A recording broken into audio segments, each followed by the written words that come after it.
Welcome back, everyone. We're diving deep into the Great Depression today. Yeah, the Great Depression. And our guide for this journey is Chapter 23 of The American Yawp, which, by the way, is a phenomenal collaborative history project if you haven't checked it out. It really is a fantastic resource. Absolutely. And we're not just going to skim the surface here. We're going to really dig deep into, the causes of the Depression, how it impacted everyday Americans. That's human cost. The human cost, exactly. Yeah.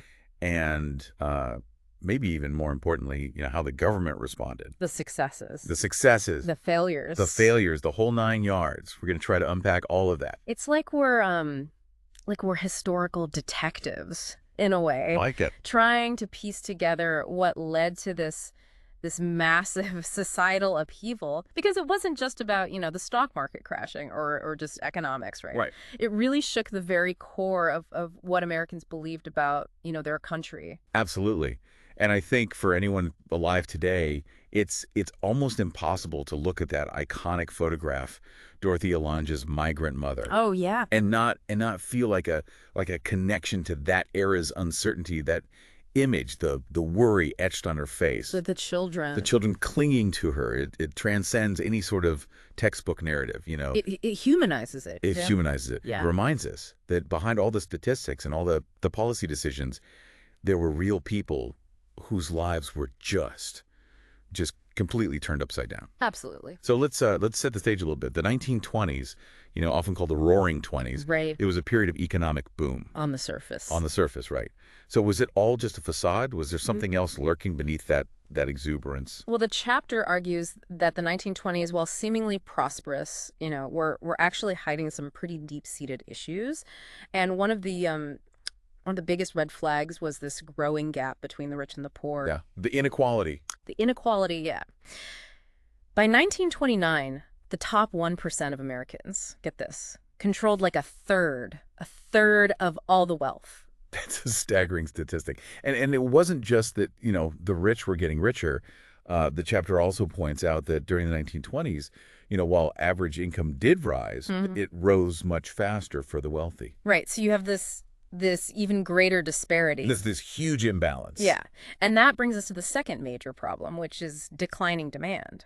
Apple had bought so many consumer goods, cars and radios and washing machines, all this new technology, that the market just started to get saturated. People were kind of tapped out. They were tapped out, and when people stopped buying, factories, slowed production, workers got laid off, and it just created this vicious cycle. So we've got rising inequality, declining demand. It's starting to feel like a ticking time bomb, isn't it? Oh, yeah. It really is. But then, on top of that, you add in the rural crisis. The farming sector was already struggling before the crash. Right. Overproduction and falling crop prices had just left many farmers deeply in debt. They were losing their farms at an alarming rate. So it's like the perfect storm brewing, It really all is. these factors kind of coming together. Yeah. And then, of course, you have the infamous stock market crash of 1929. Now, I think a lot of people see that as the cause of the Depression, but the American Yawp makes it clear that it was more like a trigger. A catalyst. A catalyst, yeah, than the sole cause. Absolutely. While the crash definitely shook things up, only a small percentage of Americans actually owned stock at the time. What the crash did do was it exposed these underlying weaknesses in the financial system, and it just sparked this wave of panic. And that panic is really the key word here, right? Yeah. Because people rushed to withdraw their savings. They were afraid the banks were going to collapse. And it's almost like a self-fulfilling prophecy. Right, exactly. And unfortunately, instead of calming the waters, the Federal Reserve's decision to raise interest rates at that critical moment actually made things worse. Oh, wow. So you have these bank runs, you have these policies that are actually making things worse, and it leads to the collapse of thousands of banks. People are losing their savings. The economy is contracting even further. And by 1932, you have nearly a quarter of the workforce unemployed. It's hard to even fathom. It's hard to even fathom. And then you have Herbert Hoover, who's president at the time. Right. And he initially believes that the downturn is temporary, that the economy will self-correct. And his approach, guided by this philosophy of associationalism, he emphasizes volunteerism, private charities, Right. sort of this idea that businesses and civic groups would step up and take care of things. Right, this idea that they would work together voluntarily for the common good, almost like a self-regulating system. But as the crisis deepened, it became painfully clear that that just wasn't enough. Yeah, I mean, it makes you wonder, how could anyone expect charities to handle a crisis of that magnitude, especially with so many people out of work? It seems almost naive in retrospect, doesn't it? It really does. Yeah. And the chapter doesn't shy away from painting a really bleak picture of those early years, you know? Bread lines stretching for blocks, shanty towns, they were called Hoovervilles, springing up everywhere. And there are accounts of people fainting on streetcars from hunger. Wow. So Hoover did eventually create the Reconstruction Finance Corporation, the RFC, Hmm. to lend money to businesses and banks. But as you were saying, it was often seen as too little, too late. It was. And while it might have helped to stabilize some industries, it really didn't do much to alleviate the suffering of everyday people, which brings us to the human side of the Depression. Yeah, the human cost. The American Yawp does a really great job of reminding us that behind all of these, economic indicators, there were real people just struggling to survive. And one of the most powerful examples they share is this letter from a California woman to Eleanor Roosevelt. Her husband was unemployed, they were expecting a baby, and their savings were just dwindling. It's heartbreaking to read some of these accounts. She wrote, and I quote, "My salary could keep us going, but I am to have a baby. The family needs temporary help, and after that I can go back to work and we can work out our own salvation. But to have this baby come to a home full of worry and despair, with no money for the things it needs, is not fair. It needs and deserves a happy start in life." That's just gut-wrenching. You can just feel her desperation, her desire to provide for her family, and just the crushing weight of the circumstances. Absolutely. It really puts a human face on those economic statistics. Yeah. It does, and it raises questions that are still relevant today, right? Yeah. Like how do we as a society make sure that everyone has the opportunity for that happy start in life? Yeah. What are our obligations to those who are struggling? And it resonates with so many of the anxieties that people face today, right? Yeah. Job security, healthcare, the rising cost of living. It's a reminder that the echoes of the Depression are still with us. They are, and those anxieties, they were felt differently across different segments of society. Right. The Depression didn't impact everyone equally. It actually exacerbated existing inequalities. Yeah, the chapter really emphasizes that the Depression wasn't just an economic crisis, it was a social crisis. It exposed the fault lines in American society. Exactly, and we're talking about women, minorities, and migrants who bore a disproportionate share of the suffering. Yeah, let's unpack that a little bit. How did the Depression impact women differently? Well, because of the, prevailing social norms at the time that viewed men as the primary breadwinners, women were often the first to be fired. Wow. And with limited job opportunities, they were much more vulnerable to, exploitation and violence as they tried to survive. It's tragic how crises often amplify, those existing inequalities. They do. What about African Americans? How did the Depression impact them? The Depression was a double blow for Black Americans. They were already facing widespread discrimination, and then they were hit with even higher unemployment rates than white Americans. One quote from the chapter that really struck me was from a Black pensioner who said, "The Negro was born in depression." That's powerful. It speaks volumes about the systemic inequalities that they faced. Yeah. And let's not forget about migrants, many of whom were fleeing the Dust Bowl. Right. This devastating ecological disaster that ravaged the Great Plains. Yeah, I mean, it's almost like the Depression created this cascade of crises, each feeding into the other. That's a great way to put it. It was this confluence of, economic hardship, social upheaval, and environmental disaster. And it wasn't just internal migration either. I mean, Mexican immigrants who had been a vital part of the workforce, they were targeted for deportation. Right, even though many of them were American citizens. Yeah, it's incredible. So by 1932, the country's at a crossroads. Yeah. You've got economic collapse, widespread suffering, and a government response that many felt just wasn't doing enough. A lot of discontent. A lot of discontent. It was a powder keg ready to explode. And in 1932, that explosion came in the form of Franklin Delano Roosevelt. FDR. And the New Deal. The New Deal. Roosevelt's landslide victory in that election signaled, this deep desire for change, this yearning for a leader who would address the needs of of everyday Americans. And Roosevelt, a master communicator, he delivered on that front. Right. His famous line from his first inaugural address, "The only thing we have to fear is fear itself." That must have just resonated so deeply with a nation gripped by anxiety and uncertainty. It was a call to action, a rejection of despair, and a promise of a new direction. And with his first 100 days, he certainly lived up to that promise, right? Oh, absolutely. Immediately tackled the banking crisis, Eh, declared a national bank holiday, yeah. pushed through the Emergency Banking Act to stabilize the financial system. And this is also when he started those innovative fireside chats, right? Oh, yeah. Those radio addresses where he would speak directly to the American people, explaining his policies, in plain language, Yeah. trying to build trust in the government. Absolutely. It was brilliant. By using, this new technology of radio, he was able to connect with people on this really personal level, offering reassurance and hope during a time of just immense fear and uncertainty. I can only imagine the impact of hearing Roosevelt's voice coming through the radio, offering that sense of leadership and direction. Right. That makes you wonder how leaders today can, use modern communication tools to connect with people during times of crisis. It's a good question. Yeah. But back to the New Deal. I mean, those fireside chats, they really helped to build public support for the various programs that Roosevelt implemented, which were designed to provide relief, recovery, and reform. Right. This three-pronged approach. The 3 R's. Yeah. I mean, the New Deal was a sweeping set of initiatives, Mhm. and it's hard to overstate its impact on American society. So let's dive into some of those programs, especially those that really impacted the South. Okay, yeah. Well, one of the most significant was the Civilian Conservation Corps, the CCC, employed millions of young men on conservation and reforestation projects. Oh, so kind of a win-win, right? It provided much-needed jobs, Yeah. but it also helped to improve the environment. It was a win-win. It almost sounds like a precursor to the green jobs programs we're talking about today. In a way, it was. Yeah, interesting. What else? So then you have the Federal Emergency Relief Administration, FARO, Yeah. which provided direct cash assistance to states to help support the unemployed. So this was actual cash going to people in need. It was a lifeline. All life. Yeah.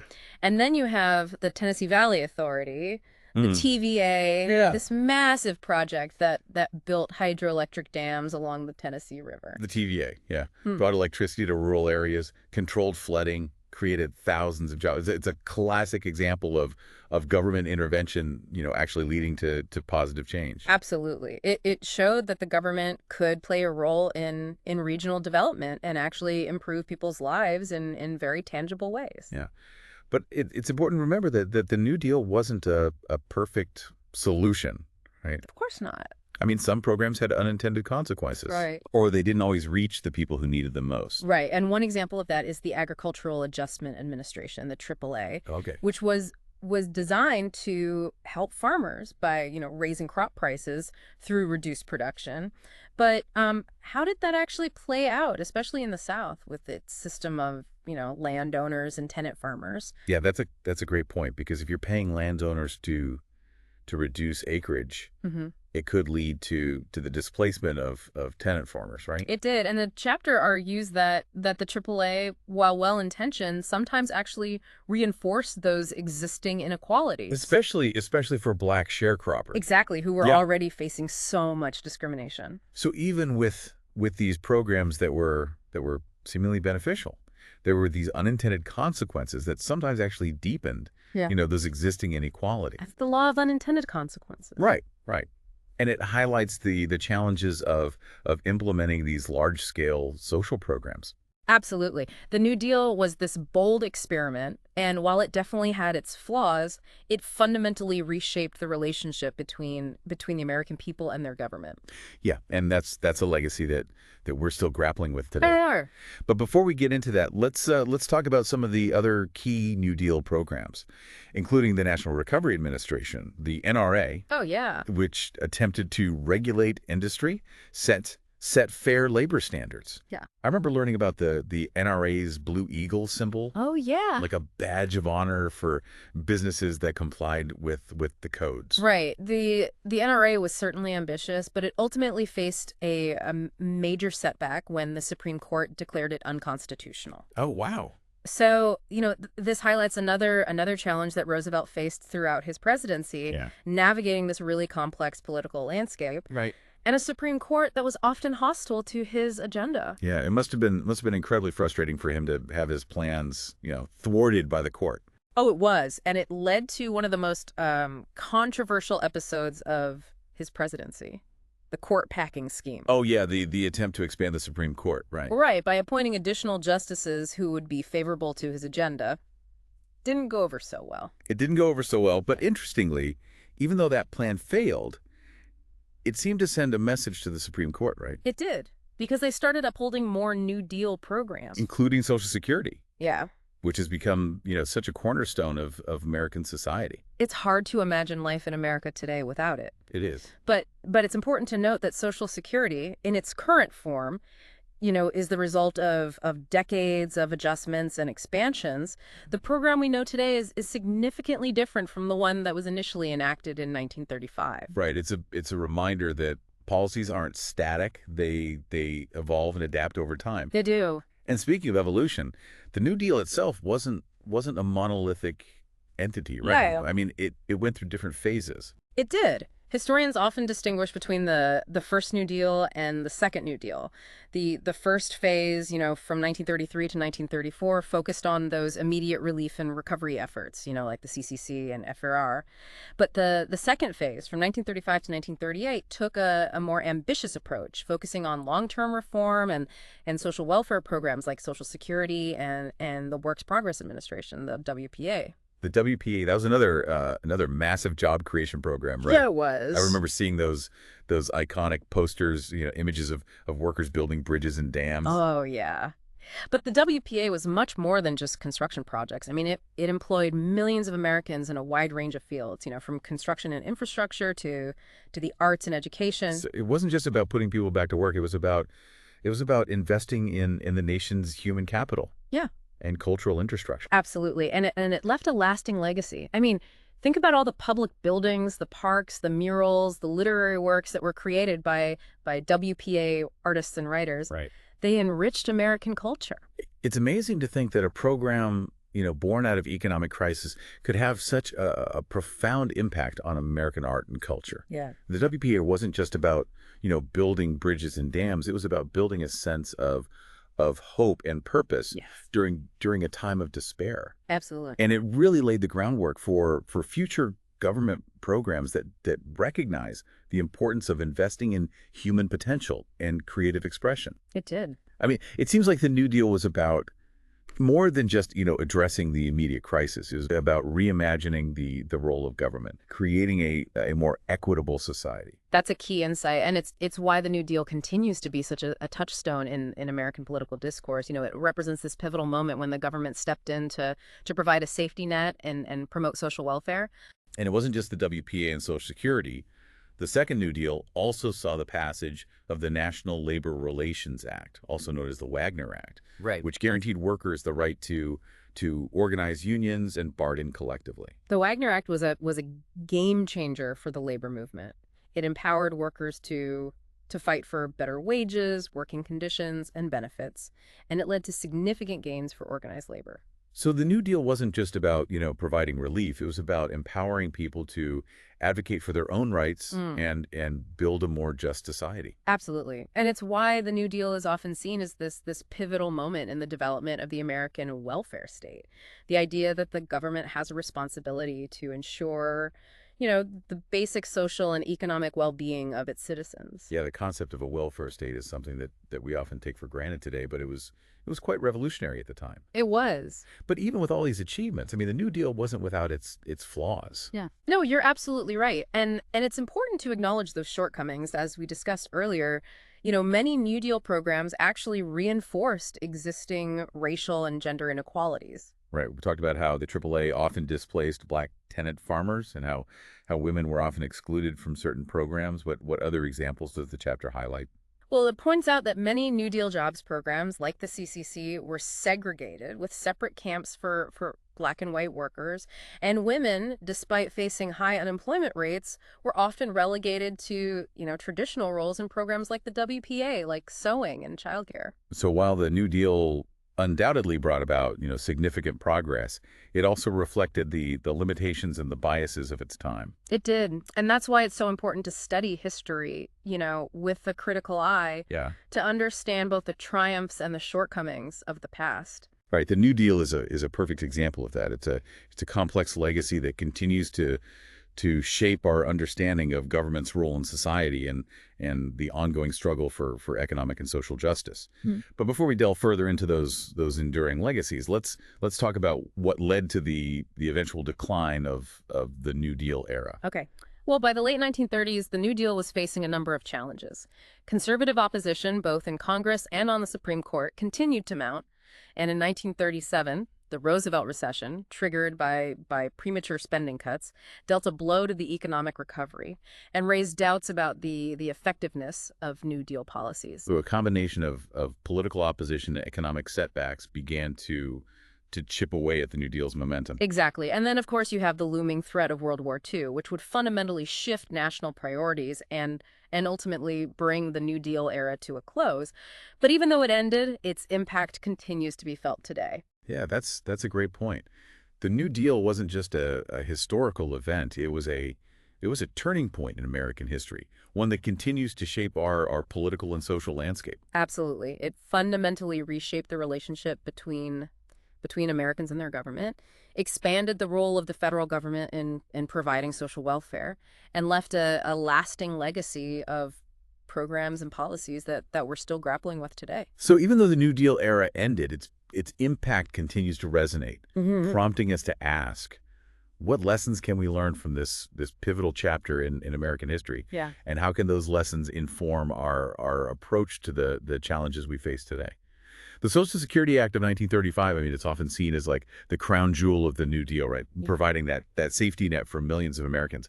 But what was the political climate like when it was first introduced? Was it met with like widespread support, or was there pushback? It's interesting because while we view Social Security through this modern lens, we have to remember it was like a radical concept back then. Oh, yeah, for sure. Establishing a system of, old age pensions, unemployment insurance, aid for dependent children.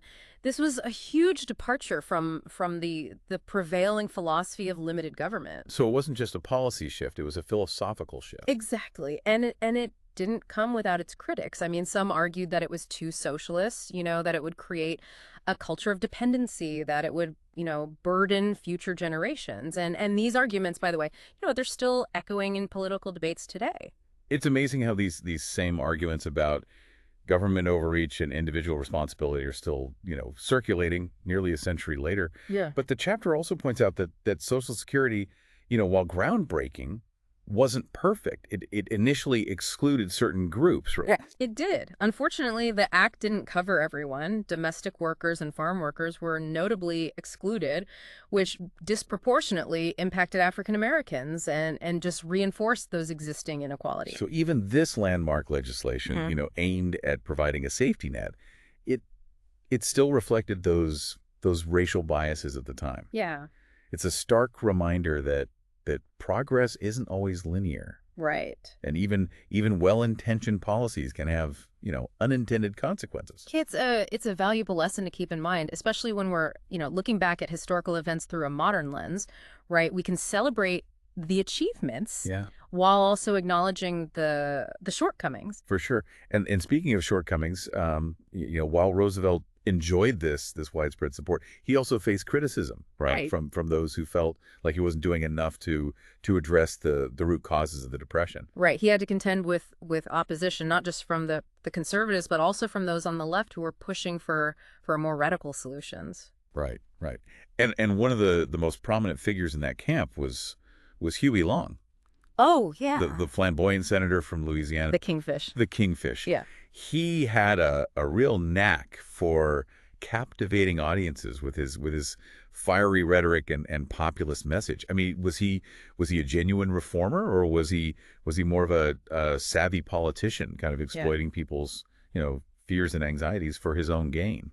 That's a question historians are still debating. But Long's Share Our Wealth program which proposed, confiscating the fortunes of the wealthy and redistributing them to guarantee every family a minimum income. Hmm. That was certainly radical. Yeah. It's hard to imagine that kind of wealth redistribution being seriously considered today. But his message clearly resonated with a lot of Americans who were struggling. Do you remember any of his speeches or his rhetoric? Oh, one of his most memorable analogies involved a barbecue. He asked, "How many men ever went to a barbecue and would let one man take off the table what's intended for 9/10 of the people to eat?" That's a powerful image. It really captures that sense of unfairness that a lot of people felt like the system was rigged against them. Exactly. And while Long's plan never actually came to fruition, he was assassinated in 1935. His populist message, it really put pressure on Roosevelt Yeah. to address that growing discontent and consider, bolder solutions. So Long was kind of pushing Roosevelt from the left, Right. while the Supreme Court, as you mentioned earlier, was often challenging him from the right, striking down key New Deal programs. It seems like he was navigating this real political minefield. He was, and those tensions they really came to a head with his court packing scheme in 1937, which, as we discussed, backfired spectacularly. It did. Yeah. But interestingly, even though the plan failed, it seemed to send a message to the Supreme Court. Right. They started upholding more New Deal programs, Yeah, they did. including Social Security, which, as we were saying, has become such a cornerstone of American society. It's hard to imagine life without it now. It really is. Yeah. But it's worth noting, right, that Social Security in its current form is the result of decades of adjustments and expansions. The program we know today is significantly different from the one that was, initially enacted back in 1935. It's a reminder that policies aren't static. They evolve over time. They do. And speaking of evolution, the New Deal itself wasn't this monolithic entity, right? It went through different phases. Absolutely. Historians often distinguish between what they call the first New Deal and the second New Deal. The first phase, from 1933 to 1934, focused on those immediate relief and recovery efforts, like the CCC and FAYARA.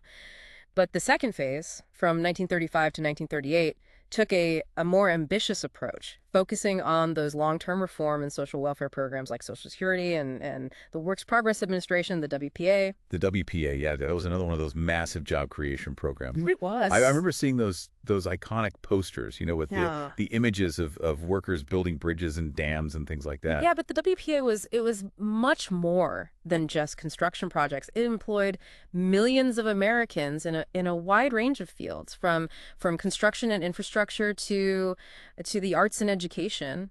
So it wasn't just about putting people back to work. It was about investing in the nation's, human capital and Right. cultural infrastructure. And it left a lasting legacy. I mean, think about all the public buildings, the parks, the murals, the literary works that were created by WPA artists and writers. I mean, they enriched American culture in profound ways. It's really amazing to think that a program, born out of economic crisis, Yeah. would have such a profound impact on American art and culture. Yeah. The WPA wasn't just about, building bridges and dams. It was about building a sense of hope and purpose during a time of despair. It really was. And it laid the groundwork for future government programs, Yeah. that recognize the importance of investing in human potential and creative expression. It did. I mean, it seems like the New Deal was about more than just, addressing the immediate crisis.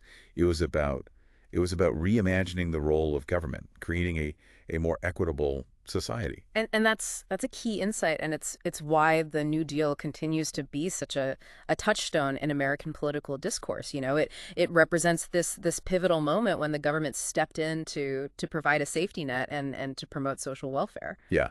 And it wasn't just the WPA and Social Security. The second New Deal also saw the passage of the National Labor Relations Act, also known as the Wagner Act, Right. which guaranteed workers the right to organize unions and bargain collectively. The Wagner Act was a game changer for the labor movement. It empowered workers to fight for better wages, working conditions, benefits, and it led to significant gains for organized labor.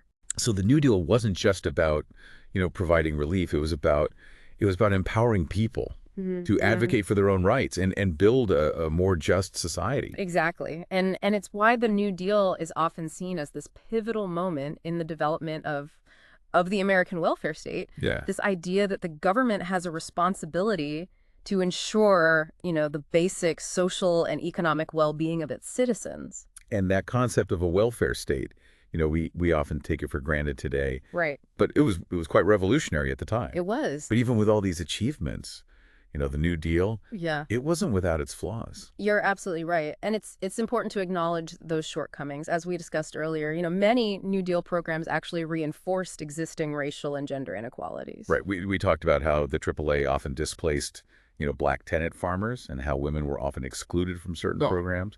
What other examples does the chapter highlight? Well, it points out that many New Deal jobs programs, like the CCC, were segregated with separate camps for black and white workers. And women, despite facing high unemployment rates, were often relegated to, those more traditional roles in programs like the WPA, like sewing and childcare. So while the New Deal undoubtedly brought about, significant progress, it also reflected the limitations and the biases of its time. It did. And that's why it's so important to study history, with a critical eye, to understand both the triumphs and the shortcomings of the past. Yeah. The New Deal's a perfect example of that. It's a complex legacy that continues to shape our understanding of government's role in society and the ongoing struggle for economic and social justice. But before we delve further into those enduring legacies, let's talk about what led to the eventual decline of the New Deal era. Okay. Well, by the late 1930s, the New Deal was facing a number of challenges. Conservative opposition, both in Congress and on the Supreme Court, continued to mount. And in 1937, the Roosevelt recession, which was triggered by premature spending cuts, dealt a blow to the economic recovery and raised doubts about the effectiveness of New Deal policies. So a combination of political opposition and economic setbacks began to chip away at the New Deal's momentum. Exactly. And then, of course, you have the looming threat of World War II, which would fundamentally shift national priorities and bring the New Deal era to a close. But, even though it ended, its impact continues to be felt today. It does. That's a great point. The New Deal wasn't just a historical event. It was a turning point in American history, one that continues to shape our political and social landscape. Absolutely. It fundamentally reshaped the relationship between Americans and their government, expanded the role of the federal government in providing social welfare, and left a lasting legacy of programs and policies that we're still grappling with today. So even though the New Deal era, officially ended, its impact continues to resonate, prompting us to ask, what lessons can we learn from this pivotal chapter in American history? Right. And how can those lessons inform our approach to the challenges that we face today? Yeah, it's really incredible to think that a period of such profound crisis could give rise to such transformative change. Looking back, what do you think are some of the most enduring legacies of the Great Depression and the New Deal? Well, one that immediately comes to mind is just the expansion of the social safety net. Yes. Programs like Social Security, unemployment insurance, and various forms of public assistance. So though they were initially limited in scope, they really established this precedent for government intervention in mitigating economic hardship. Right? It's a legacy that continues to shape debates about social welfare, economic inequality, and really the role of government in protecting vulnerable populations. Right. Yeah. It makes you realize that the Depression wasn't just like an economic downturn. It was a real turning point in how Americans viewed their relationship with the government. The idea that the government had a responsibility to provide a safety net for its citizens. I mean, that really gained traction in a way it never had before. Absolutely. It really challenged that prevailing notion of rugged individualism and paved the way for the modern welfare state. And that shift in perspective, it wasn't just limited to social programs. The New Deal also saw the significant expansion of government regulation in the economy, particularly in areas like finance and labor. Right. Yeah. We talked about the Wagner Act and its impact on the labor movement. I mean, it really fundamentally changed the balance of power between workers and employers, giving rise to a much stronger labor movement and leading to those improvements in wages and working conditions and benefits for millions of workers. The Wagner Act was really a landmark piece of legislation, and it's a prime example of how the New Deal just reshaped the landscape of labor relations in America. But it's also important to remember that these changes weren't always met with unanimous approval, you know? Yeah. Oh, of course not. I mean, there was a lot of pushback, right, from those who felt like the New Deal was overstepping its bounds, interfering with the free market, expanding the reach of government too far. It's funny, those debates sound eerily familiar today, don't they? They do. The arguments that we hear today about, government overreach, individual responsibility versus collective action, the role of regulation in the economy. I mean, many of those themes they have roots in the debates surrounding the New Deal. Yeah, yeah. It's almost as if the New Deal created this new set of fault lines in American politics, dividing those who believed in a more activist government role in addressing social and economic problems from those who favored a more limited approach. And it's interesting, those fault lines, they continue to shape our political landscape, today. It's a legacy that's hard to ignore, and it raises, these important questions about how we as a society approach, issues like economic inequality, healthcare, social welfare. The New Deal, it offers both a model and a cautionary tale, reminding us that even well-intentioned policies can have unintended consequences, and Right. that progress requires constant vigilance and adaptation. Right. Yeah. It's a reminder that history isn't just like a collection of days and events. Yeah. It's a source of valuable insights that can help us to navigate the challenges of the present. The Great Depression and the New Deal, they offer this really powerful lens through which we can, examine our own times and the choices that we face as a nation. I couldn't agree more. And I think the American Yawp does a fantastic job of presenting this complex and multifaceted period in a way that's both, informative and thought-provoking. It really is. It's a fascinating read, and for our listeners who are interested in exploring this era further, I highly recommend checking out chapter 23. It's packed with insights, primary sources, different perspectives that will really deepen your understanding of the Great Depression and its lasting impact. It's a really valuable resource for anyone who wants to understand not just what happened, but why it matters, and what lessons we can draw from it. Yeah.